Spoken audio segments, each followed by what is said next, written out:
அன்பானவர்களே, இயேசு கிறிஸ்துவின் நாமத்தினாலே உங்களை ஒவ்வொரு நாளும் இந்த வேத வசனத்தோடு கூட காண்பதில் மிகுந்த மகிழ்ச்சி அடைகிறேன். இந்த நாளிலே ஒரு வேத வசனத்தை காண்பிக்க விரும்புகிறேன். லூக்கா சுவிசேஷம் 19ஆம் அதிகாரம் 10ஆம் வசனம். இழந்து போனதை தேடவும் இரட்சிக்கவுமே மனுஷகுமாரன் வந்திருக்கிறார் என்றார். இழந்து போனதை தேடவும். நம் வாழ்க்கையில் எதேதோ இழந்திருப்போம். அந்த இழந்து போனதை அவர் தேடி கொடுக்க போகிறார் உங்கள் வாழ்க்கையில்.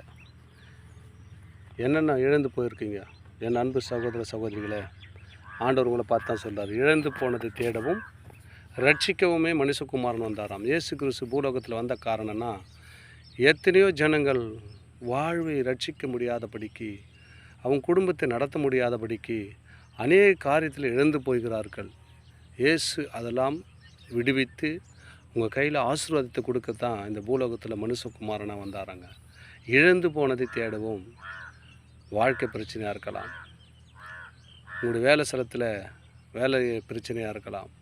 அநேக காரியத்தை நம்ம இழந்து போயிருக்கும்போது இயேசு பூலோகத்தில் வந்து அநேக காரியத்தை சீர்படுத்தி சிறப்படுத்தி ஆசீர்வதிக்க வேண்டும் என்று பூலோகத்தில் வந்து நம்மளை சிறப்படுத்தினார். அதற்காகத்தான் இந்த வார்த்தை சொல்கிறார். இழந்து போனதை தேடவும் ரட்சிக்கவும் மனுஷகுமாரன் வந்தார். எல்லாத்தையும் இழந்து போட்டீங்க, ரட்சிப்புனா விடுதலை பெற முடியாது இருக்கிற காரியங்களை நான் விடுவித்து ஆசீர்வாதமான வாழ்க்கையில் உங்களை நடத்த போகிறேன். அதுக்கு தான் இந்த பூலோகத்தில் மனுஷகுமாரனாக அவதாரம் எடுத்தேன்.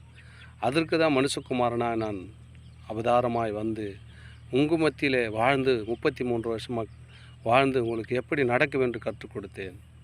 என்னென்ன இழந்து போனீங்களோ அதை சீர்படுத்தி உங்கள் கையில் ஒப்படைச்சிட்டு ஆண்டவர் மீண்டுமாய் போனார். அதுக்கு தான் சொல்கிறார், இழந்து போனது தேடவும் ரட்சிக்குமே மனுஷகுமாரன் பூலோகத்தில் வந்தாருங்க.